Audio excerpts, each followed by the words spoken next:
ఎక్కడుందంటే పరిశుద్ధాత్మ ద్వారా బైబిల్లో రాయబడింది. బైబిలు ఏమని పిలువబడుతుందంటే పుస్తకములు అని పిలువబడుతుంది. దేవునికి స్తోత్రం, హల్లెలూయా. పుస్తకములలో ఏమి రాయబడిందంటే మహోన్నతుని విద్య. నిజంగా ఈ బైబిలు మనం కలిగి చదివి ముందుకు వెళ్ళినప్పుడు ఈ బైబిల్ ఏమని పిలువబడిందో మనం చూస్తాం. ఈ బైబిల్ ముందు మరి ఏ పుస్తకాలు తగలబెట్టారో చూస్తాం. హల్లెలూయా. అవన్నీ కూడా కొన్ని మాటలు మనము ఈ మధ్యాహ్న కాల సమయంలో మనం చూద్దాం. ఎందుకంటే మనము నిన్న పోయిన వారము చాలా సంగతులు, చాలా లోతైన విషయాలు మనం చాలా సమాధానంగా నేర్చుకున్నాం, విన్నాం. ఈరోజు కూడా మనం కొన్ని విషయాలు మిగిలిన తీస్తాం. హల్లెలూయా. చూద్దాం, చూడండి బైబిల్ నుంచి యోహాను సువార్త చూద్దాం. యోహాను సువార్త 5వ అధ్యాయము 39వ వచనం నుంచి కొన్ని మాటలు చూద్దాం. మీరు జాగ్రత్తగా బైబిల్ తెరవండి, అలాగే జాగ్రత్తగా బైబిల్లో నీళ్ళు వినండి, రాసుకోండి ఈ మాటలు. ఎందుకంటే ఈ మాటలు ఏమై ఉన్నాయని జీవితాన్ని మారుస్తాయి. ఇప్పుడు మారాల్సింది మనకు జీవితం, మన బ్రతుకులు.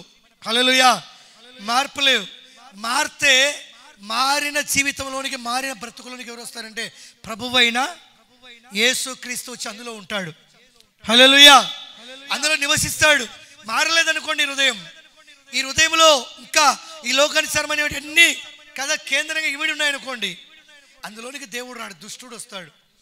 దుష్టుడు వస్తే నీ సమాధానము, నెమ్మది సమస్తమును వాడు దొంగలించి నిన్ను ఒక సింతకు మార్చేస్తాడు. హల్లెలూయా, హల్లెలూయా. ఒక ఆలోచనకు మార్చేస్తాడు. అందుకే చూద్దాం, చూడండి 39వ వచనం, 5వ అధ్యాయము 39వ వచనం. జాగ్రత్తగా వినండి. లేఖనముల యందు మీకు నిత్య జీవము కలదని. దేని యందు చెప్పాలి? దేని యందు? లేఖనము, పుస్తకములు మనం చూడబోతున్నాం. లేఖనమందు నిత్య జీవము కలదని తలంచుచు వాటిని ఏం చేస్తున్నారు? బైబిల్ లోతుగా చదివిన ప్రతి వ్యక్తి మారిపోవలసిందే. ప్రతి వ్యక్తి జీవాన్ని తెలుసుకుంటాడు. ఎందుకంటే లేఖనం ప్రతిదీ నెరవేర్పు బైబిల్లో ఉంది. బైబిల్లో ప్రతిదీ రాయబడి ఉంది. సంభవించేది, సంభవించబోయేది, జరిగేది, జరగబోయేది ప్రతిదీ ఎక్కడ ఉందంటే లేఖనములో రాయబడింది. ఈ లేఖనములను ఏం చేయాలి? మనము ఏం చేయాలంట? ఏం చేయాలి? పరిశోధించాలి, పరిశీలన చేయాలి. ఈ మాట బైబిల్లో ఉందా లేదని. ఈ లేఖనము ఎవరైతే పరిశోధిస్తారో, ఎవరైతే పరిశోధించి తెలుసుకుంటారో ఆ వ్యక్తి జీవితం మారిపోతుంది. హల్లెలూయా, హల్లెలూయా, హల్లెలూయా. బైబిల్లో సమస్తము సత్యమే రాయబడింది. ఈ మాట ఎవరిదంటే జీవం కలిగిన దేవుడి మాట ఎక్కడుంది? లేఖనం ముందు రాయబడింది. ఈ లేఖనాన్ని మనం ఏం చేయాలి? అమ్మా ఏం చేయాలి? శోధించడం వేరు, విద్య వేరు, విద్య వేరు, అతి విద్య వేరు. దేవునికి స్తోత్రం. హల్లెలూయా, హల్లెలూయా. అందుకే లేఖనమును కూడా మనం ఏం చేయాలి? ఈ మాట ఉందో లేదో అని నువ్వు దానిని నీ మనసు లేఖనం తెరిచి నువ్వు చదివితే ఈ లేఖనం నిన్ను ఎక్కడ చేరుస్తుంది? ఎక్కడ? నిత్య జీవము. నేనే సత్యం, నేనే మార్గం, నేనే జీవము. జీవము కూడా నిత్య జీవము. హల్లెలూయా. మనిషికి కావాల్సింది ఏంటంటే నరకం కాదు. వాడు పాపాత్ముడైనా సరే, నరహంతకుడైనా సరే నరకాన్ని కోరుకుంటాడా? చివరికి వచ్చేసరికి వాడి చేతులు దేవుని వైపు చాపుతాడు. నేను చేసిన పాపాలను క్షమించని, నేను చేసిన హత్యలను క్షమించు, నేను చేసిన అన్యాయాలను క్షమించు, నేను చివరి దశలో ఉన్నాను, నేను చచ్చిపోతే ఎక్కడికి పోతానో, నరకానికి వెళ్ళకూడదు, మోక్షానికి వెళ్ళాలని కూడా పశ్చాత్తాపడతాడు. వాడు ఎంతలా వ్యక్తి అయినా సరే. హల్లెలూయా. ఎందుకంటే లేఖనం యందు నీకు ఏం కలుగుతుందంటే నిత్య జీవము కలుగుద్ది. ఏం కలుగుద్ది? మరి మనిషికి ఏం కావాలి? మనిషికి ఏం కావాలి? ఇంకా కింద మాట చూద్దాం.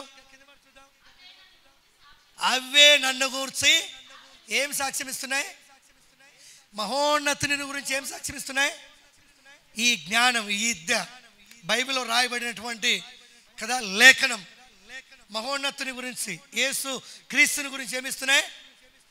సాక్ష్యం ఇస్తున్నాయి. ఈ లేఖను చదివిన వాడు, ఈ లేఖను అంగీకరించిన వాడు, ఈ లేఖనమందు విశ్వాసం ఉంచిన వాడు ఎక్కడికి వెళ్తాడు? ఎక్కడికి వెళ్తాడు? నరకానికి వెళ్ళాడు. ఎక్కడికి వెళ్తాడు? నిత్య జీవం వెళ్తాడు. అందుకే లేఖనము ఎవరి గురించి సాక్ష్యం ఇస్తుందంట? ప్రభువైన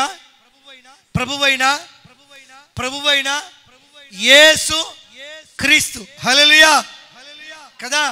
ప్రభువైన యేసు క్రీస్తు. హల్లెలూయా.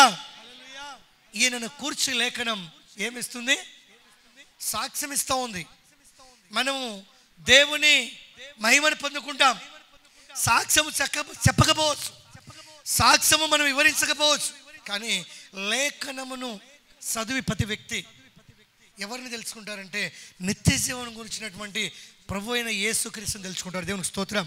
హల్లెలూయా. ఇంకా కింద మరి చూద్దాం. అయితే మీకు ఏం కలుగునట్లు? జీవము కలుగునట్లు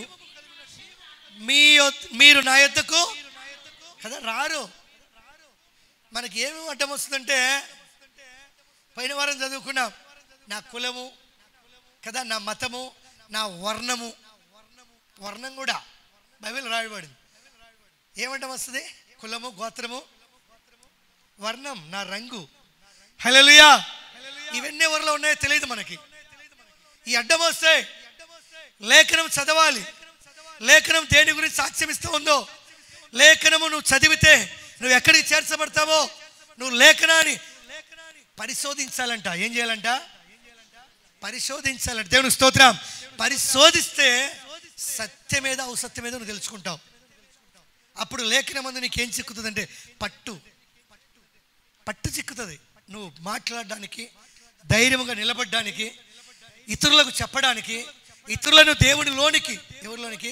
లోకంలోనికి కాదు, తాగుడులోనికి కాదు, వ్యభిచారంలోనికి కాదు, దేవునిలోనికి నడిపించటకు నీకు ఒక పట్టు ఉంటుంది. దేవునికి స్తోత్రం. హల్లెలూయా. అందుకే నిజంగా లేఖనము ఎవరి గురించి సాక్ష్యం ఇస్తుందంటే జీవం కలిగిన దేవుని గురించి. అందుకే అంటాడు చూడండి, మనము పుస్తకములు కదా. ఏంటి ఏంటి పుస్తకములు? హల్లెలూయా. లేఖనమని, పరిశుద్ధ గ్రంథమని, అంతకంటే ముందు వీటన్నిటిని కూడా పుస్తకములు. అది ఏ పుస్తకములైనా పర్వాలేదు, బైబిల్ అయినా సరే, మరి కదా, మరి ముస్లిం సహోదరులైనా సరే, హిందూ సహోదరులైనా సరే పుస్తకములను రాయబడ్డాయి. దేవునికి స్తోత్రం. హల్లెలూయా. హల్లెలూయా. అది ఏదైనా సరే ఈ మూటల్లో కూడా కదా భగవద్గీత పుస్తకం రాయబడి. అయితే ఈ పుస్తకం చూద్దాం చూడండి, బైబిల్ నుంచి ప్రసంగి గ్రంథం చూద్దాం, మనకు అన్ని క్లారిటీ రావాలి. ప్రసంగి 12:12 చూద్దాం. 12:12 ప్రసంగి గ్రంథం. ఈయన ఎవరంటే పోయిన వారం చూసాం సామెతల గ్రంథంలో మనం. ఈయన పేరే ఏంది? ప్రసంగి. ప్రసంగిలో మామూలు కాదు, అధిక ప్రసంగి. హల్లెలూయా. డబల్ అన్ని ఎక్కువగా చదివి రాసినోడు సామెతలతో సహా. దేవునికి స్తోత్రం. హల్లెలూయా. ఆయన పేరు ఏమని పిలుస్తారు? జ్ఞాని, ప్రసంగి. ప్రసంగిలో కూడా అధికమైన ప్రసంగం చేసిన వాడు. దేవునికి స్తోత్రం. హల్లెలూయా. ఎందుకంటే లేఖనం ఆయన కూడా మరి మామూలు జ్ఞానం నేర్పించలేదు, ఈ లేఖనాన్ని పరిశోధించినప్పుడు. అందుకే 12:12 చూద్దాం చూడండి. మళ్ళీ ఇదియుగాక నా కుమారుడా హితోపదేశమును వినుము, పుస్తకములు అధికముగా రక్షించబడును. పుస్తకములు అధికముగా రక్షించబడ్డాయి అంటున్నారు. రక్షణ కర్తలు అలాంటి దాంట్లో సృష్టించారు కదా. దేవుడు అదే అంటున్నాడు. అనేక పుస్తకములను ఏం చేస్తారంట? దాన్ని రచించి ముద్రేస్తారు. దేవుని స్తోత్రం. హల్లెలూయా. అనేకములా కొన్నా మూడే చూసుకున్నాం మనం కదా. ఈ మూటల్లో కూడా ముగ్గురు గురించి కూడా చర్చ అదే. ఎవరి పుస్తకాలు వాళ్ళకు ఉన్నాయి. హల్లెలూయా. వీటన్నిటిని కూడా ఏమని పిలుస్తారంటే పుస్తకములు హల్లెలూయా. నిజంగా అని పిలువబడతాయి. అందుకే నిజంగా ఇక్కడ ఏమని పిలుస్తున్నాడు, నా కుమారుడా హితోపదేశములు వినుము, పుస్తకములో అధికముగా రచింపబడును. వాటికి ఏమి లేవంట, ముగింపు లేదు ఇంతవరకని. ఇంకా కొత్త కొత్తవి వస్తాయి, ఇంకా కొత్త కొత్త పుస్తకాలు ఈ పుస్తకాల మీద ముందు వస్తాయి కదా, అధికముగా వస్తాయని చెప్పాడు. మనిషి ఏమైనాడంటే నిజంగా మనుషులు రాసిన కదా, మనుషులు రచించిన పుస్తకములను చదివి కదా సత్యము నుంచి తప్పిపోతున్నారు. లేఖనములు నిజంగా దేని గురించి సాక్ష్యం ఇస్తున్నాయి, నిత్య జీవనం గురించి సాక్ష్యం ఇస్తున్నాయి. లేఖనములు దేని గురించి సాక్ష్యం ఇస్తున్నాయి, రక్షకుని గురించి సాక్ష్యం ఇస్తున్నాయి. హల్లెలూయా. ఎంతమంది రక్షకులు ఉంటారండి లోకంలో? ప్రపంచాన్ని సృజించినటువంటి ఆయన ఎవరో, ఆయన ఒక్కడే రక్షకుడు అయి ఉంటాడు కానీ కదా, రక్షకులు అనేక మంది, రక్షించే వాళ్ళు అనేక మంది ఉన్నారా? అసలు ఉన్నారా? హల్లెలూయా. నిజంగా ఉంటే లేఖనములు చలవిస్తున్నాయా, పుస్తకములు చలవిస్తున్నాయా? అందుకే నిజంగా ఏమంటున్నాడు, పుస్తకములు దానికి ఏమి లేదు, అంతము లేదు, విస్తారముగా విద్య అభ్యాసము చేయుట దేనికి, దేహమునకు. అంటే నిజంగా ఇక్కడ సల్మోను జ్ఞాని, ఈయన రచయితలు కవితలు ఎన్నో రాశాడు, సామెతలు, కీర్తనలు, హల్లెలూయా కదా, ఈ విలాప వాక్యములు, నిజంగా ప్రసంగి, పరమగీతములు, ఇవన్నీ కూడా ఆయనే రచించాడు. దేవుని సంగతులను గురించి తెలుసుకున్నాడు. మనం బైబిల్లో చూస్తూ ఉంటాం. ఆయన లాంటి కదా దేవుని తర్వాత బైబిల్లో ప్రపంచంలో జ్ఞానం కలిగిన వ్యక్తి ఎవరంటే సొలొమోన్. ఆయన లాగా మరి ఇలా చదివినవాడు కానీ, ఇలా రాసినవాడు కానీ, ఇలా చెప్పినవాడు కానీ సామెతలు ఎవరు లేరు. హల్లెలూయా. అందుకే బైబిల్ సామెతల గ్రంథం అని పిలువబడుతుంది కదా. సామెత, దేవునికి స్తోత్రం. ఎన్నో దాన్ని బట్టి ఉద్దేశించి మాట్లాడుతూ వచ్చాడు. అందుకే నిజంగా పుస్తకములు ఎలా రచించబడ్డాయంట, అధికముగా అన్నాడు. కానీ వీటన్నిటిని ఏం చేయబోతే ఏమంటున్నాడు,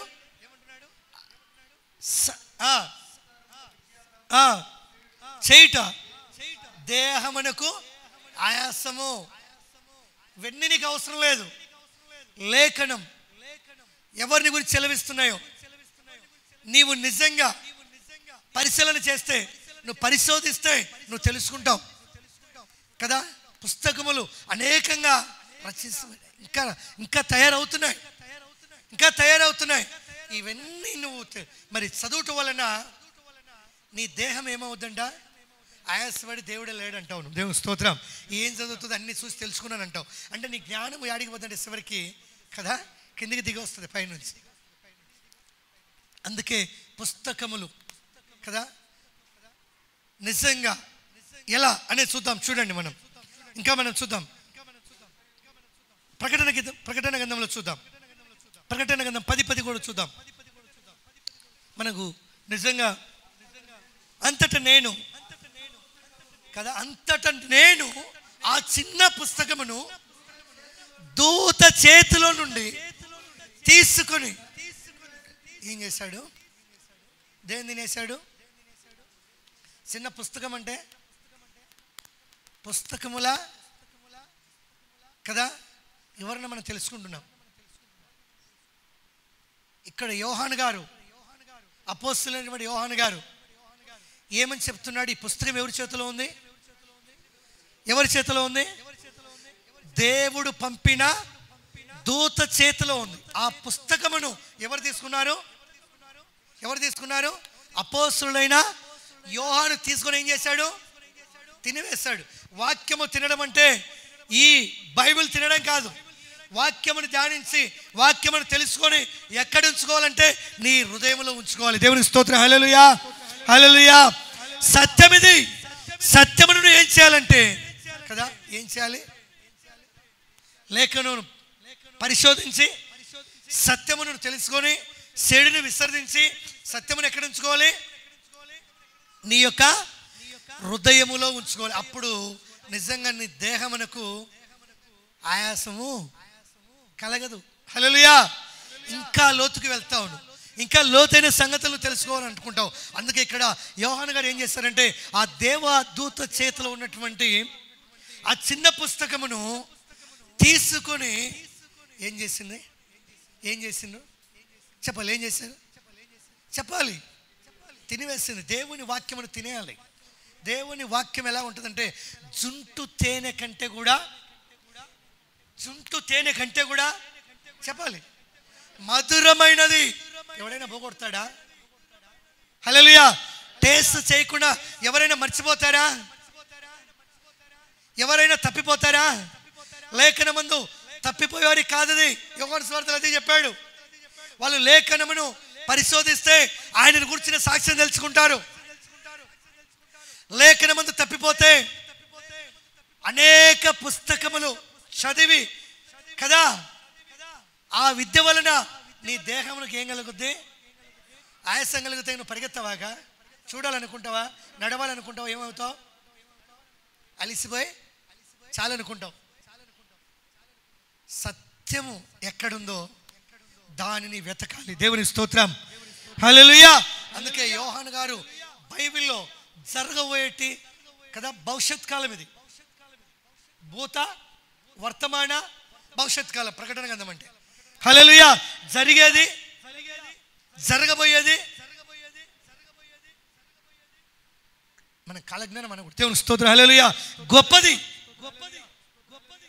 దేవుడి దూత. అదే దేవుడు అదే సంగతులు యోహాను గారి ఆత్మను కొనిపోయి కదా ఆయన గ్రహించాలని గొప్ప సంగతులను, రాకట గురించి, సంభవాలను గురించి, సంభవించే వాటిని గురించి లేఖనంలో రాపించాడు. దేవునికి స్తోత్రం. హల్లెలూయా. పుస్తకములలో రాపించాడు. యోహాను కదా కడుపులో ఏముంది చెప్పాలి? ఏముంది? ఈరోజు ఈ అధ్యాయం మనం చదువుకుని రాసి పెట్టి ఆడ పెట్టుకుంటే కానీ రేపు వారం చెప్పలేం. మళ్ళీ చదివి పోయిన వారం ఏమి విన్నామంటే ఆ పలానా అని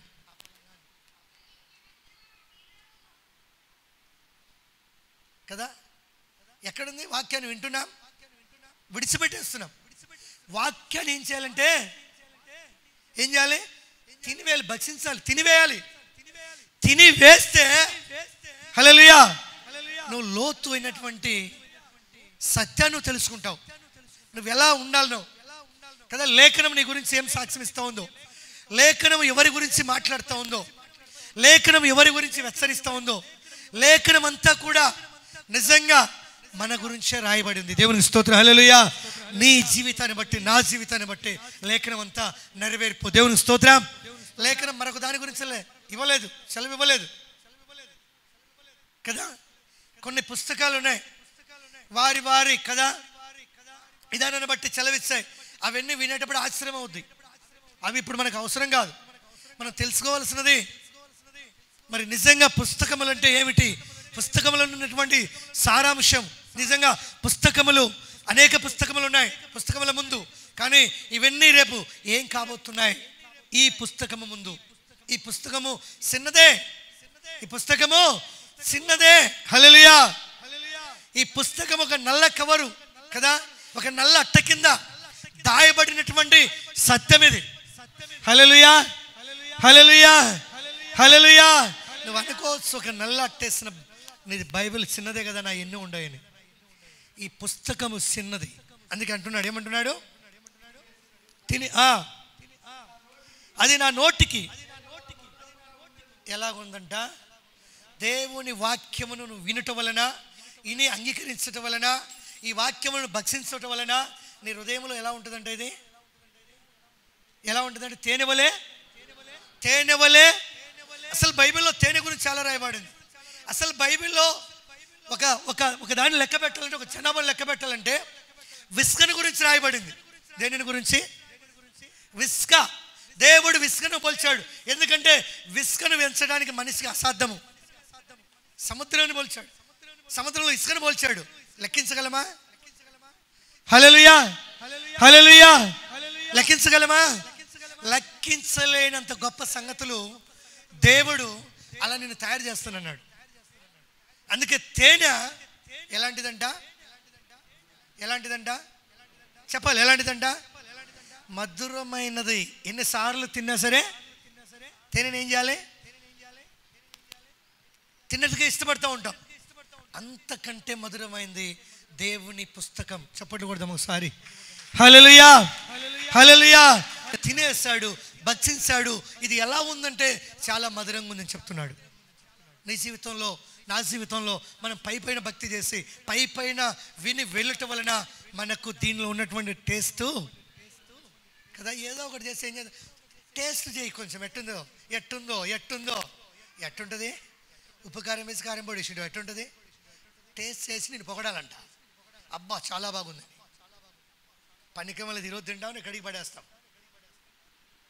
దేవుని వాక్యము జీవితకాలం ఉంటుంది. కొడదాం చప్పట్లు. హల్లెలూయా. దీన్ని ఏ రోజైనా వినడానికి నీ చెవిని పెట్టావా దేవుని వైపు? ఏ రోజైనా చెవిని తిప్పావా? పెడచెవే పెట్టున్నావా కదా? దేనిని గురించి? నిజంగా ఈ మధురాన్ని గురించి, ఈ యొక్క మధురమైన రుచిని గురించి యోహాను గారు ఇక్కడ చెప్పారు. పుస్తకములు. అందుకే నిజంగా ఈ పుస్తకములు చూద్దాం. చూడండి, ఇంకొకటి 2 తిమోతికి రాసిన పత్రిక చూద్దాం. 2 తిమోతి 4వ అధ్యాయము 12వ వచనం కూడా చూద్దాం. నీవు వచ్చినప్పుడు నేను త్రోయలో తలుపునొద్ద ఉంచిన అంగీని పుస్తకములను చప్పట్లు కొట్టాలి. హల్లెలూయా, హల్లెలూయా.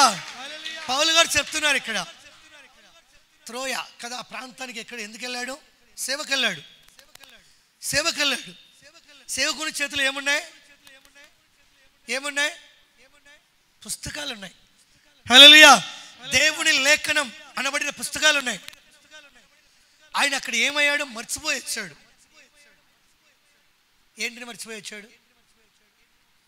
దేనిని మర్చిపోయి వచ్చాడు? అంగీని, పుస్తకములను. హల్లెలూయా. అంగీ అంటే తొడుక్కుండే అంగీని, ఆయన చేతిలో ఉన్నటువంటి లేఖనములను ఎక్కడ పెట్టొచ్చాడు? ఏ ఏరియాలో పెట్టొచ్చాడు? ఎక్కడున్నాయంట?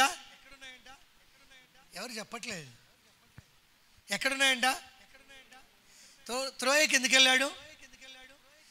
పుస్తకంలో ఉన్నటువంటి సారాంశం, మధురమైన వాక్యాన్ని ఇతరులకు ప్రకటించి వారిని రుచి చేయించి యేసు దేవుడు అని ప్రకటిస్తూ పుస్తకంలో ఉన్నటువంటి సారాంశాన్ని తీసుకెళ్ళాడు. దేవునికి స్తోత్రం. హల్లెలూయా, హల్లెలూయా. అందుకే ఏమంటున్నాడు? నువ్వు వచ్చినప్పుడు నేను త్రోయలో పరుపునొద్ద ఉంచి అంగీని, పుస్తకములను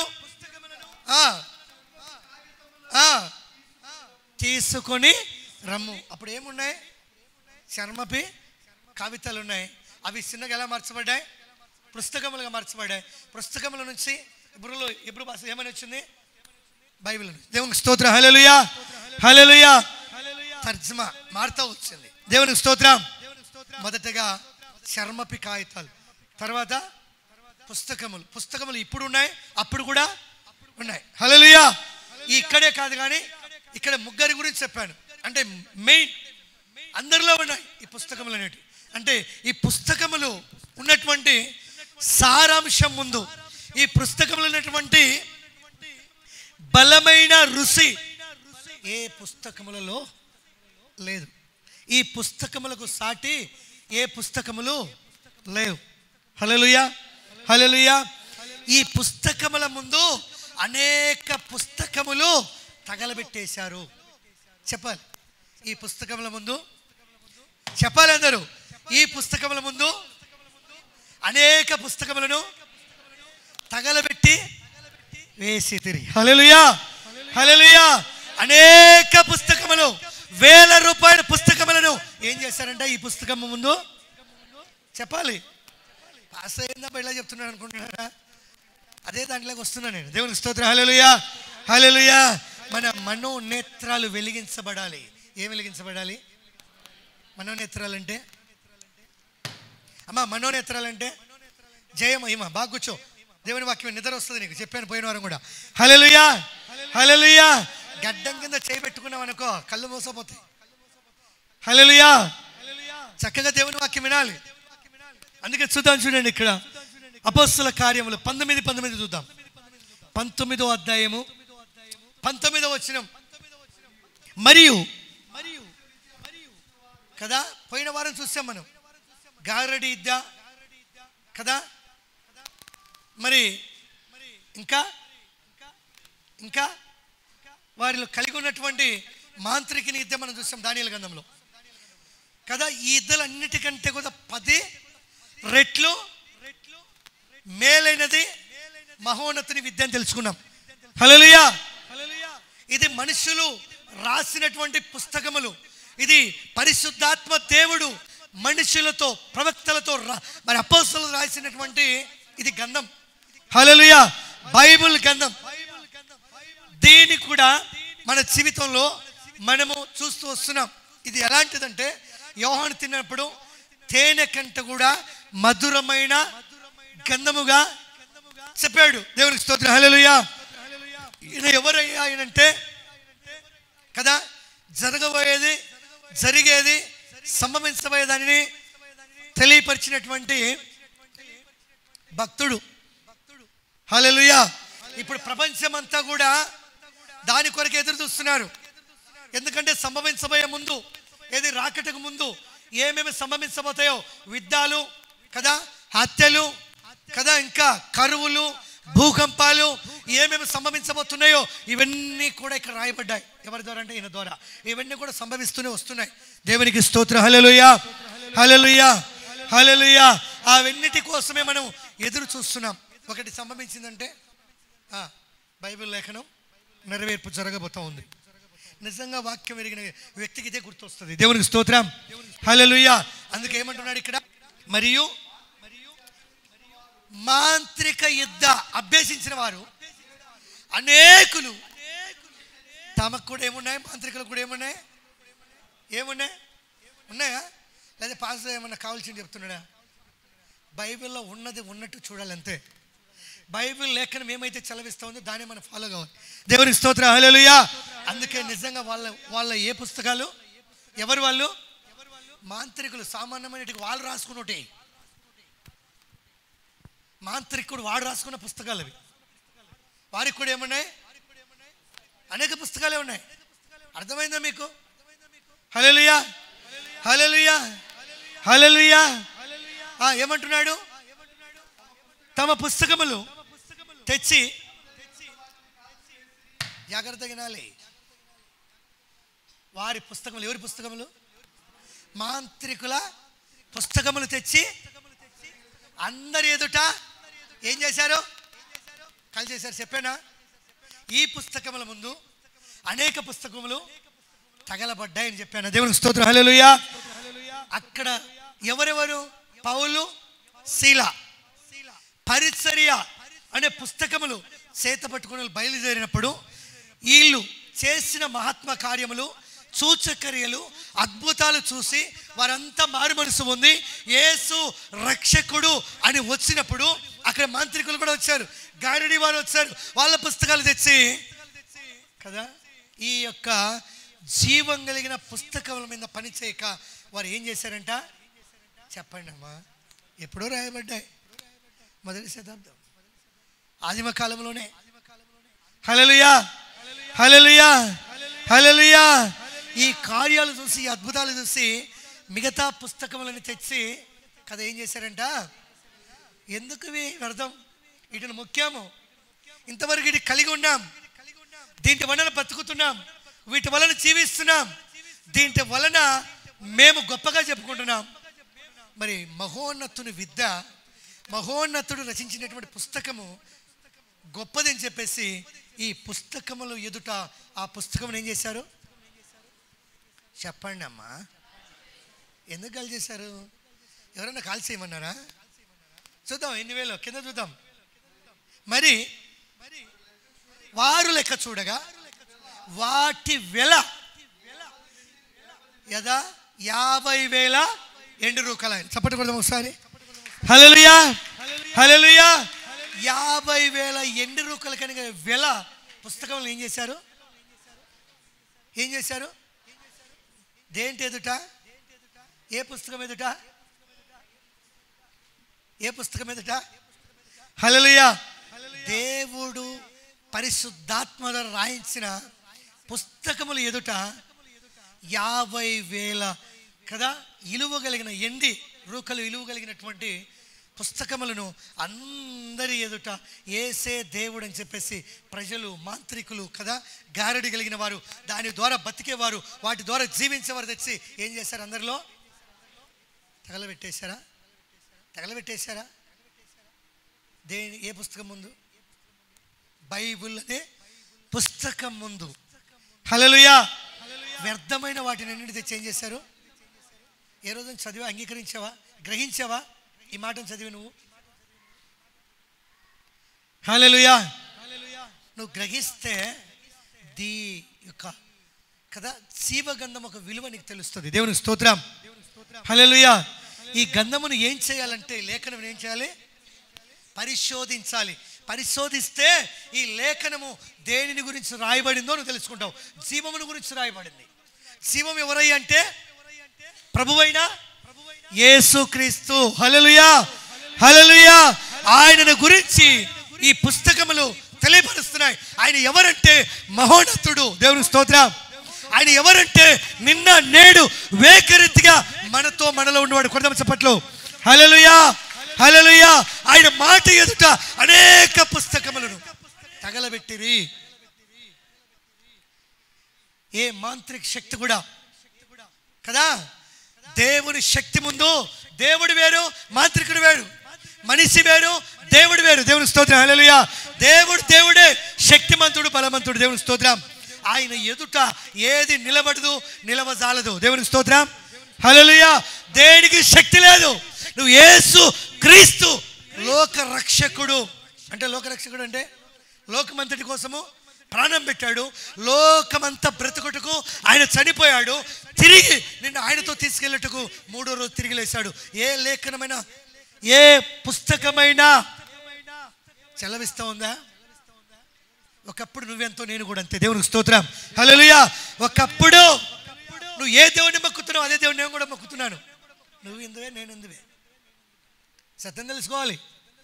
పేర్లు కాదు, గోత్రంలో కాదు, కులములో కాదు, జీవ గంధంలో ఉంది నీ జీవితం. దేవుని స్తోత్రం. హల్లెలూయా. హల్లెలూయా. హల్లెలూయా. హల్లెలూయా. అందుకే ఆ విద్య రాయబడినటువంటి పుస్తకములు ఎలాంటిదైనా సరే ప్రజలందరి ముందు ఏమైపోయినాయి? కాల్చివేయబడ్డాయి. అలాంటి లేఖనాలు, అలాంటి పుస్తకములు ఎందుకు కొంతమంది దృష్టి ఉంచున్నారు. మనం పాటిస్తున్నటువంటి పుస్తకంలో జీవం ఉందా? శక్తి ఉందా? దేనిని గురించి రాయబడింది అంటే జీవముని గురించి రాయబడింది. ఆ జీవం ఎవరంటే యేసుక్రీస్తు. ఎందుకు ఆయన జీవిస్తున్నాడంటే కదా, నరులారా తిరిగి రండి. ఎక్కడికి? ఎవరు నిన్ను తయారు చేశారో అక్కడికి తిరిగి మళ్ళీ మనము ఆయన దగ్గరికి వెళ్ళాలి. హల్లెలూయా. హల్లెలూయా. హల్లెలూయా. అందుకే ప్రతి విషయంలో కూడా మనం ఏం చేయాలంటే లేఖనమును ఏం చేయాలి? పరిశోధించాలి. ఏం చేయాలి? లేఖనాన్ని ఏం చేయాలి? ఏం చేయాలి? పరిశోధిస్తే సత్యమో అసత్యమో తెలుసుకుంటాను.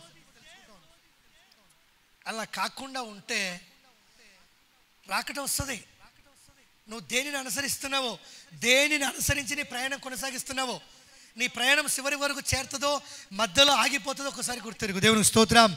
హల్లెలూయా. మన ప్రయాణము ఇక్కడ అక్కడ చివరి వరకు కొనసాగించాలి. ఎందుకంటే లోకంలో శాశ్వతమైనది ఏది? ఏది ఏది ఉందా? ఏమన్నా కట్టుకున్న మల్తాడైన శాశ్వతమైందా? సత్సాన్ని తెంపేచ్చాడు అంతే గుంతలోకి దిగి. అరే బ్లేడ్ లేదంటే రాయిదార కోసేద్దాం కానీ ఎందుకు ఈ కట్లు అడ్డం? హల్లెలూయా. హల్లెలూయా. జీవితంలో శాశ్వతమైంది నువ్వు కలిగి ఉండాలంటే లేఖనం ఏం చేయాలి? ఏం చేయాలి? నీ లైఫ్, నీ జీవితం, నీ చరిత్ర మారిపోతుంది. చెప్పకూడదు ఒకసారి. హల్లెలూయా. హల్లెలూయా.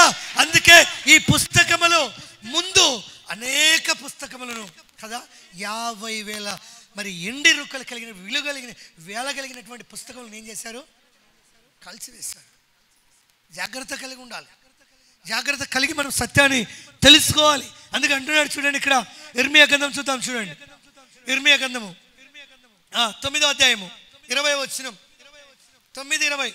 మీరు ఎక్కడైనా పరిశీలన చేయండి, టాలీ వేయండి, చెక్ చేసుకోండి గ్రంథాలకు, లేఖనాలకు. మళ్ళీ 20వ వచనం.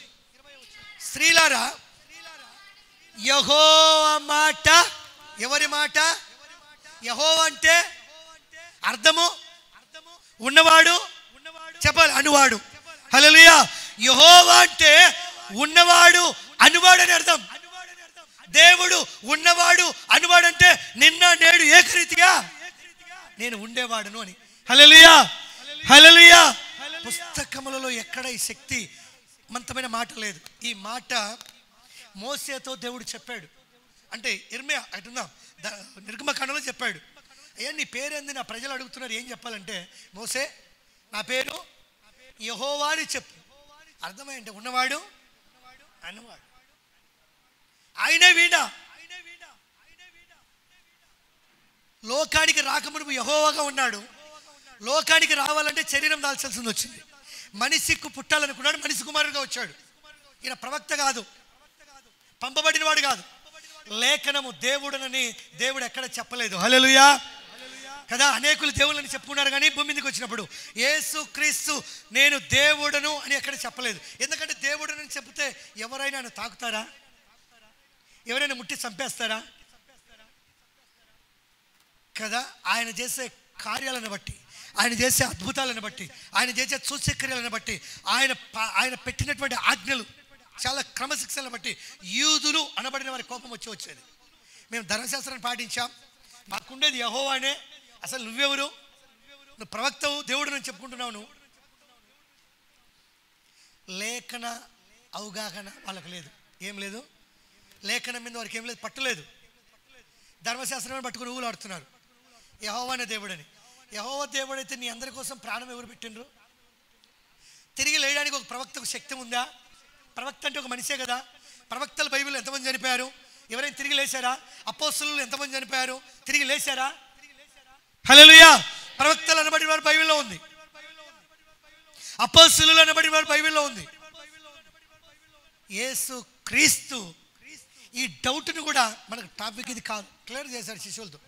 ఏంది అన్ని ఎమ్మటి ఎన్నో కాలం మేము తిరుగుతున్నాం, ప్రతిదీ తండ్రి అని చెప్తున్నావు, తండ్రి చిత్తం అంటున్నావు, నా తండ్రిని నేను ఏడుకుంటాను అంటున్నావు, నా తండ్రిని ఏడుకుంటే అది చేస్తానంటున్నావు.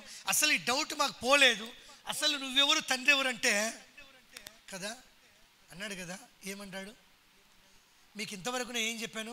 గూఢార్థంగా చెప్పాను, అర్థమై కాకుండా చెప్పాను. ఎందుకంటే దేవుడని నేను చెప్తే లేఖనం నెరవేర్పు కాదు. ధర్మశాస్త్రంలోను కదా, కీర్తనలలోను నా గురించి రాయబడింది. మనిషి కుమారుడు లోకానికి రావాలి, మనుషులకు అప్పగించబడాలి, చంపివేయబడాలి, తిరిగి 3వ రోజు లేవాలి. లేవాలంటే ఏమని పిలువబడాలి? హల్లెలూయా, హల్లెలూయా. తండ్రి కుమారుడు అనే క్యారెక్టర్ అంతే, శరీరం దాల్చాడు భూమి మీదకి రావడానికి కదా. ఈ లోకానికి వచ్చి అని చెప్తాడు కదా. మిమ్మల్ని అందరినీ పిలిచాడు, నేను వెళ్ళవలసిన గడియ వచ్చింది నా తండ్రి ఎద్దకు. ఇక మీరు తండ్రిని ఏది అడగరు, సూటిగా నన్నే మీరు అడుగుతారంటే ఆయననే నేను, నా యందు ఆయనను, ఆయన యందు నేను ఏమైనా ఏకమై ఉన్నాం. హల్లెలూయా, హల్లెలూయా. మీరు నేను వెళ్తున్నాను, నా తండ్రి నామంలోకి ఏమి అడగరు, మీరు నన్నే అడుగుతారు. అంటే ఏమని? నేనే ఆయనను. ఇంతవరకు గూఢార్థంగా చెప్పాను, ఇక గూఢార్థంగా చెప్పను, స్పష్టంగా చెప్పే గడియ వచ్చింది అంటాడు యోహాను సువార్తలో. దేవునికి స్తోత్రం కలుగును గాక. హల్లెలూయా, హల్లెలూయా. దేవుని వాక్యము లేఖనం మనం చూస్తే ఆయన ఎలా వచ్చాడో మనకు అర్థమవుద్ది, ఏమై ఉన్నాడో మనకు అర్థమవుద్ది, లేఖనం ఏం చలవిస్తూ ఉందో మనకు అర్థమవుద్ది. అందుకే మనము ఎక్కడున్నాం? ఇర్మియా 9:20లో ఉన్నాం. ఏమంటా ఉన్నాడు? మీరు చెవి ఎక్కి ఆయన నోటి మాట. ఎవరి మాట? ఆయన ఎవరు? యెహోవా నోటి మాట ఎలా వినాలి? ఏమిక్కి? చెవుని పట్టుకొని ఎవరన్నా ఎగ్గాలి, నిద్రపోయేలా చెవుని పట్టుకొని. హల్లెలూయా. హల్లెలూయా, హల్లెలూయా. చాలా మంది అలా ఉంటారు. సాధనగాడు పడుకో చల్లగా నిద్రపోంటూ ఉంటాడు. అలా ఉంటే నువ్వు ఏమీ తెలుసుకోలేవు, ఏమీ పొందుకోలేవు. నీ జీవితం ఎలా వచ్చావో అలాగే ఉంటావు. దేవునికి స్తోత్రం, హల్లెలూయా. అందుకే ఆయన పేరు యెహోవా. ఆయన మాట ఎలా వినాలి? సెవియెక్కి నీ కుమార్తెలకు ఏం చేయ నేర్పాలి? ఏం నేర్పాలి? ఎవరికి? కుమార్తెలకు ఏం నేర్పాలి? స్త్రీలారా ఏం నేర్పాలి? సెల్ ఫోన్లో సీక్రెట్ కోడ్ కాదు నేర్పాల్సింది. పేస్ పెట్టి ఓపెన్ అవుతుంది, ఫింగర్ పెట్టి ఓపెన్ అవుతుంది కదా. ఏం నేర్పుతున్నా? ఇందాక సాక్ష్యం చెప్పాను నేను. యవనస్తులు తల్లులు ఏడుస్తున్నారు. నేను అనుకున్నాను హైదరాబాద్లో కూడా సరైన పాస్టర్ లేడు అనుకున్నాను. దేవుని స్తోత్రం. రాత్రి 11 గంటలకు ఫోన్ చేస్తే అంటే మన అతిశయం కాదు, దేవుడు ఇచ్చిన కృప అది. దేవునికి స్తోత్రం, హల్లెలూయా. కనిగిరి నుంచి కూడా ఫోన్ చేస్తారు, మనందరం ప్రార్థన చేశాం. ఎందుకు మీకు నేను ఈ మాటలు చెప్తున్నానంటే, ఏం నేర్పాలి మీ కుమార్తెలకు? చెప్పండి అమ్మా. ఏం నేర్పాలి? ఏం నేర్పాలి? ఏం నేర్పాలి? హల్లెలూయా, హల్లెలూయా, హల్లెలూయా. దేవుని ఎదుట ఏం చేయాలి మనము? రోదనంటే తనకలాడడం కాదు, ఏడ్చి ప్రార్థన చేయడం నేర్చుకోవాలి. దేవుని స్తోత్రం, హల్లెలూయా. అందుకే ఏమంటున్నాడు? రోదన నేర్పుడి, ఒకరికొకరు అంగలార్పు. అది కదా అంగలార్పు ఇద్ద. ఇది అది కూడా ఎవరు నేర్పాలి? దేవుని దగ్గర అంగలార్చే ఏడ్చేది కూడా ఏంది? విద్య, సాధనం. ప్రాక్టీస్ చేయాలి. నువ్వు ఎలా ప్రార్థన చేయాలను? అడిగి స్తోత్రం స్తోత్రం స్తోత్రం అని పెదవుల మీద చేసి కిందికి పోయిన ఆత్రం అని తిని నువ్వు వెళ్ళిపోయావు అనుకో, ఆత్రం తీసుకొని, ఆత్రం అంటే ఆకలి తీసుకొని వెళ్ళిపోయావు అనుకో, భక్తి కాదు వచ్చేది నీ అంట, దరిద్రం వస్తుంది. హల్లెలూయా, హల్లెలూయా. ఇక్కడ ఏం చెప్తున్నాడు? ఇక్కడ ఇర్మీయా ఏం చెప్తున్నాడు? ప్రవక్త ఏం చెప్తున్నాడు? ఏం నేర్పాలి నీ కుమార్తెలకు? అంగలార్పు నేర్పాలి. మళ్ళీ తర్వాత ఏమంటున్నాడు? ఏమంటున్నాడు? అది ఒకరికొకరు స్త్రీలారన్నాడు, మీ కుమార్తెలకు అన్నాడు. కుమార్తెలకు ఏం నేర్పాలి? ఏం నేర్పిస్తావు? ఏం నేర్పిస్తావు? చెప్పండి అమ్మా, నాకు తెలిసి ఎక్కువ. హల్లెలూయా, హల్లెలూయా, హల్లెలూయా. అనొచ్చు అనకూడదు కానీ మనం ప్రార్థన నేర్పించాం, అంగలాడ్పు నేర్పించాం కదా. వారికి చేసే పని కూడా నేర్పించాం మనం కదా. సెల్ ఫోన్ అనుభవం ఎక్కువ ఉంటుంది. దేవుని రాకడ వచ్చి ఒక భక్తుడు అంటాడు కదా, పట్టుకున్న పిల్లలు ఎక్కువ కనపడతారంట రేపు రాకడ వచ్చినప్పుడు. అందరి చేతుల్లో ఏముంటాయంట? Cell phone. అంటే పాపం లోకమే కనపడుద్ది. హల్లెలూయా. ఎక్కువ వాళ్ళే చిక్కుతారంట దేవుడికి రేపు. అంగలార్చిన వారు కనపడరంట. అంగలార్పు విద్య సాధన చేసిన వాళ్ళు కనపడరంట. అంగలార్చి ఏడ్చేది కూడా ఒక విద్య. నేర్చుకోవాలి దాన్ని. నేర్చుకునే దాన్ని ఏమంటారు? విద్య. బైబిల్లో ఉంది, మహోన్నతుని విద్య అది. హల్లెలూయా. మనం ఆ సాధన చేయకుండా, అంగలార్పు ఏదో తెలియకుండా, ప్రార్థన ఏదో తెలియకుండా మనం మందిరానికి రావడము, ఇంటికి పోవటం వల్ల ఏముంటుంది చెప్పు? చాలా మందిరాల్లో ఏం చేస్తాడు? సెల్లులో కూర్చొని కూడా నువ్వు చెప్పుకోరని సెల్లు కదా చూసుకుంటాను. ఇది మాత్రం విడిచిపెట్టరు. సెల్లులోకి చర్చకు వచ్చినా, మీటింగ్లకు పోయినా, ఎక్కడ కూర్చున్నా దీని మీదనే ఉంటుంది వాళ్ళ పట్టంతా. అంటే ఏం నేర్చుకున్నారు? ఏం నేర్పించాలి? తల్లులారా మీ పిల్లలకి ఏం నేర్పించాలి? చిన్నప్పటి నుంచే చెప్పండి అమ్మా. ఏం నేర్పించాలి? ఏం నేర్పించాలి? ఏం నేర్పించాలి? రోదనం. దేవుని దగ్గర సాధనము చేయాలి. దేవుని స్తోత్రం, హల్లెలూయా. ప్రార్థన ఎలాంటిదో సెల్ ఫోన్లో తీపిస్తాం కదా. టీచర్లని సెల్లులో పెట్టారని చెప్పేసి కదా, వాళ్ళ సబ్జెక్ట్ అంతా ప్రార్థన కూర్చుంటే సెల్లులో ఉంది, మరి రాసుకోవాలా? కదా సెల్లులో ఏం చూస్తూ ఉందో, ఏం చేస్తాడు ఒకసారి గ్రహించావా? నీ పిల్లల మీద దృష్టి పెట్టావా?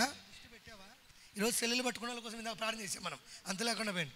ఎవరితో కలిసిపోయారో మిగిలింది. తల్లులకు తండ్రులకు ఏంది బాధ? ఎట్టపోయిండో ఈరోజు ఏడిస్తే ఎలా అవుద్ది? మొదటి నుంచి ఏం నేర్పించాలి? ఏం నేర్పించాలి? రోదన, నేను ఎలా బ్రతకాలి, ఎలా తయారు కావాలి, నేను ఎలా జీవించాలి, ఏం నేర్చుకోవాలని మన పిల్లలకు మనం నేర్పించాలి. హల్లెలూయా, హల్లెలూయా, హల్లెలూయా. అప్పుడే నిజంగా దేవుని చిత్తం నెరవేరుతుంది. అందుకే ఏమంటున్నాడు,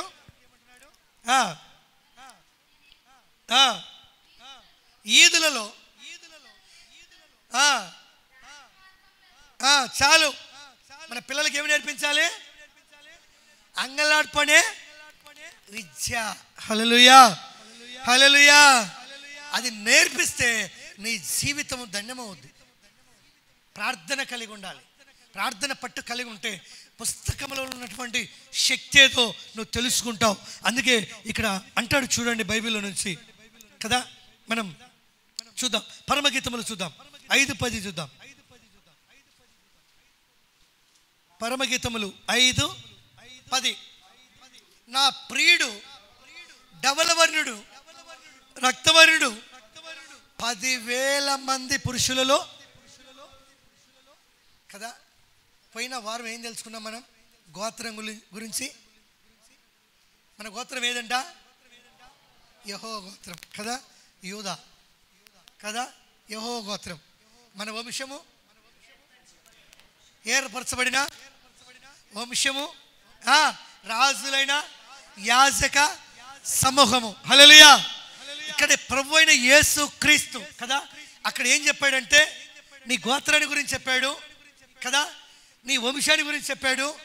ఇక్కడ ఏం చెప్తున్నాడంటే నీ యొక్క కలర్, నీ వర్ణం. ఏమంటున్నాడు? 10,000లో ఏమంటున్నాడు?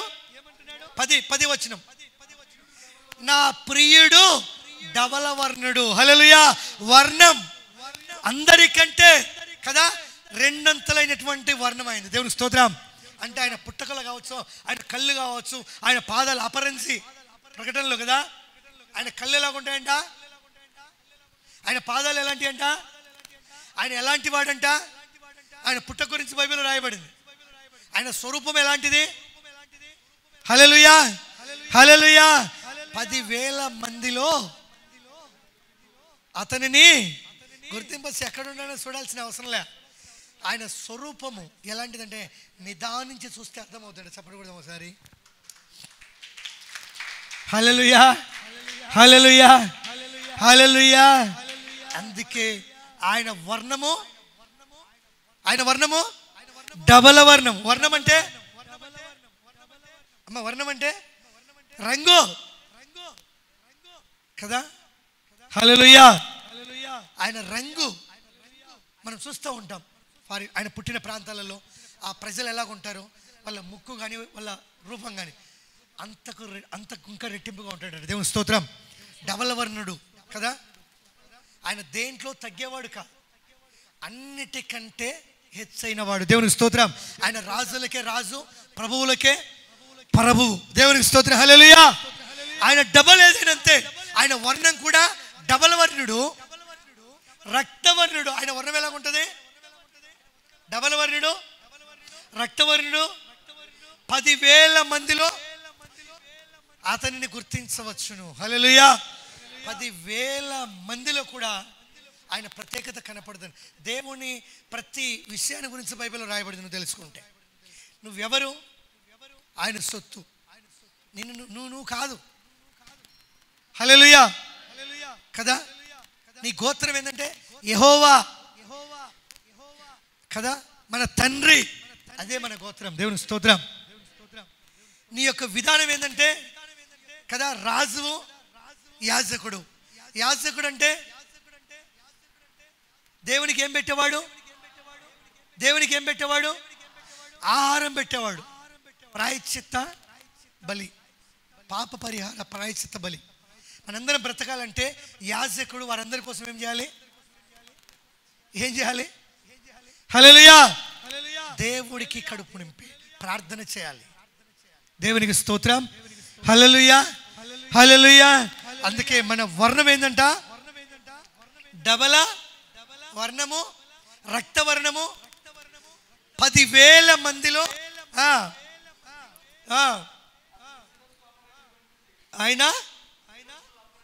ఆయన శిరస్సు ఎలాంటిదంట? అపరంజి అంటే అపరంజి అంటే ఏమో ఎవరు చెప్పట్లేదు. హల్లెలూయా, హల్లెలూయా, హల్లెలూయా. ఇంకా కింద చూడు.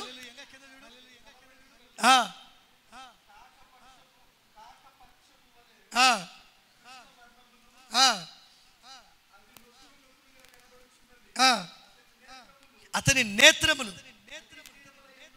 ఎలాగ ఉన్నాయంట? నది తీరములందుండు. హల్లెలూయా, హల్లెలూయా. దేవుడు ఎంత సౌందర్యవంతుడో, దేవుడు ఎంత అందము కలిగిన వాడో మనం అంటాం. దేవుడు అంటే శక్తి, మంట. అది ఒకప్పుడు, ఎందుకంటే మానవులకి రాక మునుపు యేసు ప్రభు. దేవునికి స్తోత్రం. హల్లెలూయా, హల్లెలూయా. అందుకే బైబిల్ ఏం చెప్తుందంటే నా పోలిక నా స్వరూపం అంటుంది. మనం ఎవరి పోలిక కదా? మన అబ్బప్ప పోలిక కాదు కదా. వీళ్ళ అబ్బ పోలిక ఈడు తాగుతున్నాడు, ఈయనకి మళ్ళీ నేర్పిస్తాడు. ఈడు కూడా తాగుతున్నాడు అంటే మనకి సపోర్ట్ చేయడమే. హల్లెలూయా. మనందరం ఎవరి పోలిక? ఎవరి పోలిక? దేవుని పోలిక మనం. దేవునికి స్తోత్రం. హల్లెలూయా. మన దేవుడు ఎలాంటి వాడంటే ధవల వర్ణం కలిగిన వాడు. ఆయన ఎలాంటి వాడో కూడా మనకు లేఖనములు సెలవిస్తున్నాయి. అందుకే నిజంగా ప్రియమైన దేవుని బిడ్డలారా, ఆయన కళ్ళు ఎలాగున్నాయో, ఆయన తల వెంట్రుకలు ఎలాగున్నాయో, ఆయన నిజంగా అపరంజిని పోలిన వాడైనాడు. హల్లెలూయా. అపరంజి ప్రకటనలో ఉంటుంది. ఆయన ఎవరంటే యేసుక్రీస్తు. దేవునికి స్తోత్రం. హల్లెలూయా. ఆయన నిజంగా మరి అన్నిటికంటే కూడా ఈ లోకంలో కదా మరి ఆయన విధానం కలిగి ఉన్నట్టుగా మనకు వజ్రాల కంటే అంటే విలువ కలిగి వాటిన్నిటికంటే కూడా ఆయన కళ్ళు కానీ ఆయన వర్ణం కానీ ఆయన రూపం కానీ బైబిల్లో రాయబడింది. దేవునికి స్తోత్రం. అందుకే సొలొమోను ఇక్కడ నిజంగా ఆయన ప్రసంగిలో ఈ మాటలు, ఆయన పరమగీత మాటలు రాస్తున్నాడు. కాబట్టి నీవు నేను కూడా ఏం కలిగి ఉండాలి? ఎలా ఉండాలి? దేవునిని మనం కలిగి ఉంటే దేవుని చిత్తమును మనము నెరవేర్చిన వారము మనం అవుతాం. కాబట్టి మనము త్వరగా చూద్దాం. చూడండి, సమయం అయింది కనుక మనకు. అందుకే మనం ఇక్కడ చూస్తాం ఆయన వర్ణం ఏంటంటే డబల వర్ణము కదా. ఆయన గోత్రము అదే ప్రకటన గ్రంథం 5:5 చూద్దాం. చూడండి, 5వ అధ్యాయం 5వ వచనం కూడా. 5వ అధ్యాయం 5వ వచనం. ఆ పెద్దలలో ఒకడు ఏడవకుము, ఇదిగో దావీదుకు చిగురైన కదా. ఎక్కడి నుంచి వస్తున్నాడంటే ఆయన ఎక్కడి నుంచి వస్తున్నాడు అంటే ఆయన బైబిల్లో ఇక్కడ శారీరక సంబంధమైన వంశవళి ఉంది. దేవుడికి వంశవళి లేదు. ఈరోజు చెప్పాలనుకున్నాను నేను. దేవుని చిత్తం అయితే ఆయన ఎవరో, ఆయన ఎప్పటి నుంచి ఏమైనాడో కూడా రేపు వారం నుంచి చెప్తాను. దేవుని స్తోత్రం. హల్లెలూయా, హల్లెలూయా. అందుకే యూదా గోత్రపు సిగురైన ఆయన ఎవరు? యూదా గోత్రపు. ఆయన గోత్రం ఏంది కదా? ఈదులలో పుట్టాడు. అంతేకాని దేవుడు ఆయన అన్నాడు గోత్రం ఏంటంటే యెహోవా గోత్రం అన్నాడు. దేవునికి స్తోత్రం. హల్లెలూయా, హల్లెలూయా. ఈ సంగతులు తెలియదు వంశావళి ఉన్నప్పటికీ కదా. అసలు దావీదు ఎవరు? ఇందాక దావీదు గురించి మనం చూసాం. ఒక మాట చివరిలో చెప్తాను నేను. దావీదు ఎలాంటి వాడు? దేవునికి స్తోత్రం. యేసుక్రీస్తు గోత్రం ఏందంట? యూదా. యూదా దేనికోసం? సింహానికి వస్తుంది. సింహం అడవికే రాజు. దేవునికి స్తోత్రం. హల్లెలూయా.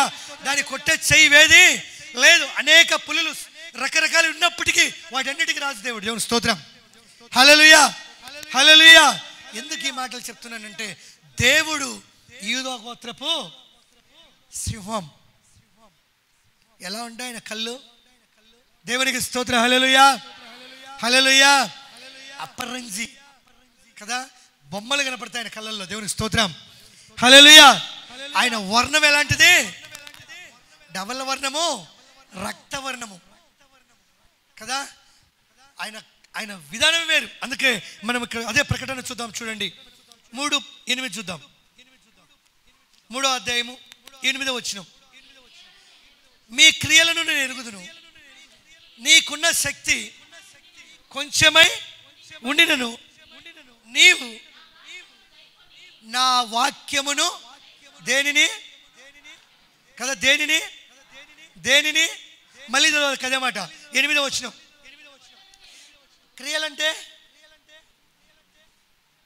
క్రియలంటే మనం చేసే పనులు, మన క్యారెక్టర్. చచ్చిపోతే కూడా అదే వస్తుంది మన ఎంట చెప్పాను కదా, నూలు పోగు మల్తాడు కూడా రాదని చెప్పాను.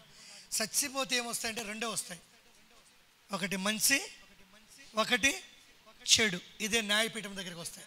జడ్జిమెంట్ జరుగుద్ది, మనకు తీర్పు. ఎందుకంటే మన దేవుడు ఇన్ని చెప్పాడు, ఇన్నిటికీ మారు మనసు పొందినప్పుడు కదా శిక్ష ఉంది, తీర్పు ఉంది. అందుకే ఏమన్నాడు ఇక్కడ, ఏమంటున్నాడు? నీ క్రియలను నేను ఎరుగుదును, నీకున్న శక్తి కొంచెమే. నువ్వు తెలుసుకునేది జ్ఞానం లేదు నీకు, కొంచెమే. దేవుని దృష్టిలో ఈ వాక్యం చెప్పాలని నాకు తపనగా ఉన్నది. ఆయన టైం కదా, ఆయనకు విధానం చెప్పాలని కూడా చెప్తా నేను త్వరగానే. ఎందుకంటే లోతులు తెలుసుకోవాలి. మనం సత్యం తెలుసుకున్నప్పుడే నిజంగా మనము నిజంగా మరి ఎలా అనేది మనం తెలుసుకుంటాం. అందుకేమంటున్నాడు,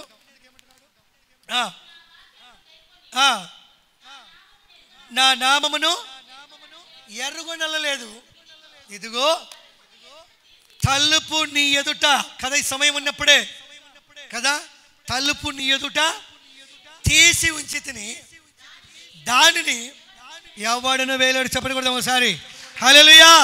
దేవుడు ఒకసారి తలుపు తీసాడంటే వేయడానికి ప్రపంచంలో ఎవరికి శక్తి లేదు. ఒకసారి తలుపు మూసాడంటే దానికి తీయడానికి ఎవరికి అధికారం భూమి మీద పరలోకంలో కూడా లేదు కదా. బుద్ధి లేని కణికలు, బుద్ధి కలిగిన కణికలు మనం చూస్తాం 10 మందిని. ఈ బుద్ధి కలిగిన కణికలు దిమిటిలు తీసుకొని ఎత్తబడినప్పుడు కదా వాకిళ్ళు మొయ్యబడుతుంది, ద్వారం మొయ్యబడుతుంది. వీళ్ళు సిద్ధపాటు వెళ్ళి కొడితే మీరెవరు నాకు, ఎవరికి లేదు. పరలోకంలో కూడా అధికారం. ఒకసారి ఆయన తీస్తే వేయడానికి శక్తి లేదు, ఒకసారి ఆయన వేస్తే తీయడానికి కూడా శక్తి లేదు. మనం అదే చేసాం. యేసు క్రీస్తు దేవుడు ఏదోను తోటలో మట్టితో మనిషిని తయారు చేశాడు. ఇక ఎవడు ఆ పని, ఎవరైనా పని చేస్తారా? ఎవరికైనా ఉంది అధికారం? లేదు. హల్లెలూయా. దానిని ఎవరు మార్చలేరు. చెప్పండి కొడదాం ఒకసారి. దేవుడు చేసిన పని అది. దేవునికి స్తోత్రం. హల్లెలూయా. ఈ లోతు మనకు తెలియదు, సత్యం మనకు తెలియదు.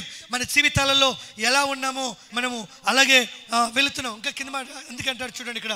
అందుకే ఈయన ఎవరు అంటే కదా, ఈయన ఎవరు అంటే నిజంగా మొట్టమొదటిగా ఆయన చేసిన పని ఏంటంటే యాజకుడు, యాజకత్వం. యేసుక్రీస్తు రావాలంటే ఎలా రావాలి? యాజకుడుగానే. యాజకుడు అంటే కదా, యాజకుడు అంటే మనందరి కొరకు ప్రాయశ్చిత్తము శక్తి కలిగిన వాడుగానే రావాలి. హల్లెలూయా. ఆయన అలాగే వచ్చాడు. చాలా మందికి తెలియదు. చూద్దాం చూడండి బైబిల్లో నుంచి. అదే ఏప్రిల్కి రాసిన పత్రిక చూద్దాం, 9:11 చూద్దాం. అయితే క్రీస్తు రాబోచున్న, వస్తాడైనా మళ్ళీ. అపొస్తలుడైన పౌలు ఎక్కువ శాతం పాత నిబంధన ధర్మశాస్త్రంలో ఉన్న సంగతులు కొత్త నిబంధన ఏప్రిల్కి రాసిన పత్రికలో చాలా ఆయన మాట్లాడి మరి పరిశుద్ధాత్మ ద్వారా సిద్ధపరిచున్నాడు. ఈ సంగతులు చాలా మందికి తెలియవు. అందుకే ఏమంటున్నాడు, క్రీస్తు రాబోచున్న మేలుల విషయమై ఎలాగొస్తాడంట యేసుక్రీస్తు ఎలాగొస్తాడంట? ప్రధానం అంటే ఎక్కడికి వెళ్ళాలి? మొదటికి వెళ్ళాలి. హల్లెలూయా. అంటే ప్రధానంలో మొదట అంటాడు కదా, ప్రారంభంలో ఉంటాడు కదా. ప్రారంభంలో నుంచి కూడా ఏమై ఉన్నాడు ఈయన? యాజకత్వము, ఆలోచనదే. దేవునికి స్తోత్రం. హల్లెలూయా, హల్లెలూయా. దీని నుంచి రేపు మాట్లాడదాం మనం, రేపు వారం. అందుకే ఏమంటున్నాడు, ప్రధాన యాజకునిగా వచ్చి తానే నిత్యమైన ఏం సంపాదించాడు? ఎవరైనా చెప్పారా? తండ్రి చెప్పాడా? కుమారునికి? ఎవరైనా ఆయనకి పని చేయని చెప్పారా? తానే నిందా, తానే తనకు తానే అంటారు కదా. నువ్వే వచ్చావా నా ఇక్కడికి రమ్మని ఎవరైనా నీకు చెప్పారా? ఇక్కడ రమ్మని చెప్తాం కదా మనం. అంటే ఏం చెప్తాడు సమాధానం? ఎవరైనా చెప్తే చెప్పారంటావు, ఎవరు చెప్పకపోతే నాకై నేనే. దేవుడికై దేవుడు ఎలా రావాలనుకున్నాడు ఈ లోకానికి? ఎలా రావాలనుకున్నాడు? ప్రధాన యాజకుడుగాను, అర్పించుకునేవాడుగాను ఎలా రావాలనుకున్నాడు? పౌలు గారు ఎవరి గురించి మాట్లాడుతున్నాడు? యేసు క్రీస్తుని గురించే? లేదు, ఎవరి గురించి మాట్లాడుతున్నాడు? తండ్రిని గురించి కానీ కుమారుని గురించి కానీ మాట్లాడుతున్నాడు. ఇక్కడ ఏమంటున్నాడు? మళ్ళీ చదువు మాట. తానంతటనా తానే నిత్యమైన విమోచన. విమోచన అంటే, విమోచన అంటే దేని నుంచి? మనల్ని విడిపించాలంటే పాపము నుంచి, ఆయన విడిపించాలంటే మరణం నుంచి. దేవుని స్తోత్రం.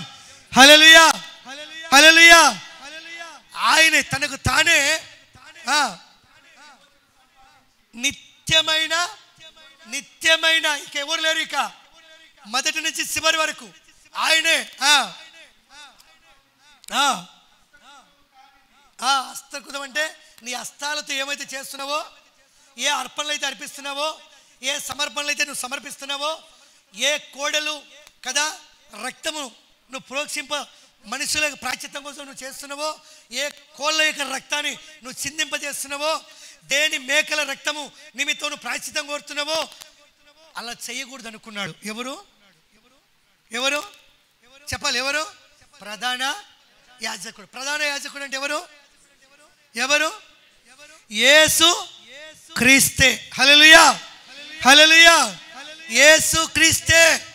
ఎందుకంటే ప్రవక్తలు ఉన్నారు, మేకల కోడెల కోళ్ళ రక్తము చేత వాళ్ళు అర్పించేవారు. పాపానికి ప్రాయశ్చిత్తం సంవత్సరానికి ఒకసారి, ఇప్పటికి ఒకసారి ప్రజలందరి పాపముల నిమిత్తమై కదా గువ్వల రక్తం చేత ప్రాయశ్చిత్తం చేసేవాడు మనుషుల యొక్క క్షేమం కోసం. కానీ ఈ యాజకులు ఎవరంటే నిత్యం ఉండే యాజకులు. నిత్యం ఉండే యాజకుల ఇల్లు, ఆది నుండే యాజకుల ఇల్లు. ఈయన ఏ యాజకుడు అంట? ఏ యాజకుడు అంట? ప్రధాన యాజకుడు అంటే ఇప్పుడు ఎప్పుడు ఉండే యాజకుడు. హల్లెలూయా. అయితే బైబిల్లో ప్రవక్తలు ఉన్నారు.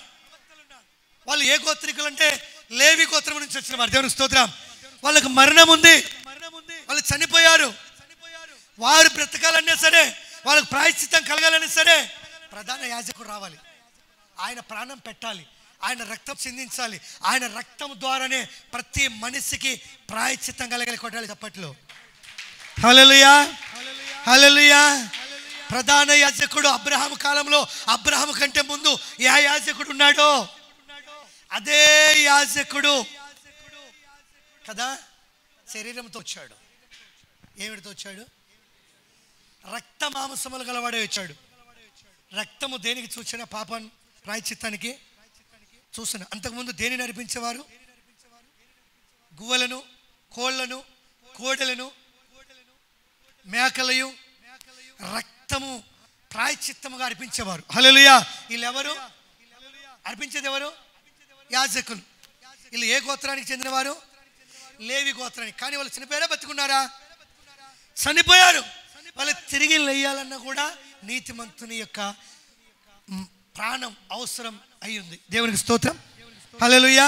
బైబిల్ సత్యం మనకు తెలియదు చాలా మటుకు కూడా కదా. యాజకులు మనుష్యులు, వాళ్ళు ధర్మశాస్త్రం కింద దేవుడు ప్రత్యేకించుకొని యాజకత్వం వారి ద్వారా చేయించుకుంటూ వచ్చింది. కానీ ఆ యాజకులు కూడా చనిపోయారు కదా. ప్రధాన యాజకుడు శరీరంలో వచ్చాడు. ఆయన శరీరాన్ని చనిపోయాడు, ఆత్మానుసరంగా తిరగలేయబడ్డాడు. కానీ ముందు ఉన్న యాజకులు తిరిగి లేచారా? వాళ్ళు ఎవరు? మనుషులే. ఒకవేళ రెండోసారి లాజరు, ఇంకా రాయరు, వీళ్ళంతా చనిపోయారు. యేసు క్రీస్తు మత్తయి సువార్తలో రాయబడింది, ఆయన 3 రోజులు తిరిగి లేచినప్పుడు ఆయనతో పాటు సమాధులలో లేచారు. లేచి యెరూషలేములో అడుగు పెట్టారు. వాళ్ళ బంధువులతో కాపురం చేశారు. బైబిల్లో ఉంది. హల్లెలూయా. అయినా మళ్ళీ వాళ్ళు చచ్చిపోయారు. కానీ యేసు ప్రభు చనిపోయాడా? దేవునికి స్తోత్రం కలుగును గాక. అందుకే ఈయన ఎవరు? ఏమంటున్నాడు? అనగా ఘనమైనది పరిపూర్ణమైనదైనా కదా కదా. అర్థమైంది మీకు? ఎవరైనా ప్రధాన యాజకుడు అంటే ఎవరు? మొదట ఏమర్పించేవారు? గుడారానికి ప్లానింగ్ ఇచ్చిన ఎవరు? మోషేతో. గుడారము నిర్మించమని చెప్పింది ఎవరు? గుడారాన్ని నిర్మించింది ఎవరు? గుడారములో ప్రత్యక్షత కదా, మందసం పెట్టబడింది ఎవరు? బలిపీఠం యొద్ద యాజకులు కదా, మరి యాజకత్వము కదా, ఇలాంటి బలులు ఇమ్మని చెప్పింది ఎవరు? ఈయనే. ఆయన ఎలాగొచ్చాడంట? హల్లెలూయా హల్లెలూయా హల్లెలూయా. చాలా మంది సేవకులకి వాక్యం అర్థం కాదు. చాలా రకంగా మెల్కీసెదెకు ఆయన కూడా ఒక యాజకుడు అనేవారు కదా. తెలియదు మనోళ్ళకి అన్నీ చూస్తున్నాం. కాబట్టి ఈ యేసుక్రీస్తు ద్వారానే మనకేం కలిగింది అమ్మ? ఏం కలిగింది? ఏం కలిగింది? ప్రాయశ్చిత్తము కలిగింది. హల్లెలూయా. పాపానికి ప్రాయశ్చిత్తం ఆయన ఒకేసారి ఈ రక్తము ద్వారా కాక ఆయన ఏమయ్యాడు? ఒక్కసారి అర్పించబడ్డాడు. దేవునికి స్తోత్రం. కాదు, ఏటేట కాదు, సంవత్సరం కాదు. ప్రధాన యాజకుడు ఒకేసారి వచ్చి ఈ లోకాన్ని చూసి లోకం కొరకు ఒక్కసారి ఆయన బలి అయిపోయాడు. దేవునికి స్తోత్రం. ఆయన బలి ప్రాణము ద్వారా ప్రపంచము ఇక బలులు లేవు. దేవునికి స్తోత్రం. ప్రార్థన పక్షతాపం కలిగి ఉంది. అది కలిగి మనము జీవించాల్సినదే దేవుని చిత్తం. దేవునికి స్తోత్రం. కాబట్టి ఈ మాటలన్నీ కూడా మన జీవితంలో మనం భద్రపరుచుకుందాం. ఎందుకంటే మరి ఈ మాటలు మన హృదయాలలో మన నీరు కట్టి పల్లె. ఎవరు వచ్చారు, ఎవరి పేరు రాయబడింది, ఎవరి ద్వారా నిత్యజీవమని మనం తెలుసుకున్నాం. అన్ని పుస్తకములు అంటే పుస్తకముల ముందు మరొక పుస్తకాలు ఏమయ్యాయి, ఇవన్నీ కూడా మనం చూసుకుంటూ వచ్చాం. కాబట్టి శక్తివంతమైంది దేవుని లేఖనం. దీన్ని పరిశోధించి చదువుకోవాలి. దీన్ని పరిశోధించి నువ్వు చదువుకోవటం వలన నిత్య జీవము నువ్వు చూస్తావు. హల్లెలూయా హల్లెలూయా. నిత్య జీవం ఎవరి వలనంటే లేఖనం యేసుక్రీస్తు ద్వారానే మనం తెలుసుకున్నాం. కాబట్టి మనం వాక్యాన్ని లోతుగా వెళ్దాం, శ్రద్ధగా ఆలోచన చేద్దాం. దేవుడి మాటలు తన వినికిడిలో దేవుడు దీవించునుగాక. పరిశుద్ధుడానికి కొందనాలు తండ్రి, స్తోత్రములు నాయన. సర్వోన్నతుడా, సర్వశక్తిమంతుడా, పుస్తకముల యొక్క నా తండ్రి, ఇదిగో తండ్రి నీ చిత్తములో సత్యమును మర్మములు మేము తెలుసుకున్నాం. ఈ యొక్క చిన్న పుస్తకము ముందు ప్రభా 1000 రూపాయల పుస్తకములు తగలబడినట్టుగాను ఈ లేఖనం ఇదిగో తండ్రి జీవమైనది. ఈ లేఖనం ఎందు నీ గురించి రాయబడినదని నీ వాక్యము చలవిచ్చి ఉన్నది. అవును తండ్రి, ఈ మాటలన్నీ కూడా మేము ధ్యానించాం. మా కొరకు నువ్వు ప్రధాన యాజకుడుగా ఈ లోకానికి వచ్చి ఇదిగో ఇక గుడారంలో అర్పించే బలుల ద్వారా కాక ఒక్కసారి మా కొరకు నాన్న ప్రాణం పెట్టి ఒకసారి రక్తము చిందించి మా పాపములకు ప్రాయశ్చిత్తం కలిగించి తిరిగి నేడు ఇప్పటికి కూడా నువ్వు ప్రధాన యాజకుడుగానే నువ్వు ఉంటున్నావని ఏకలం చలవిచ్చినది.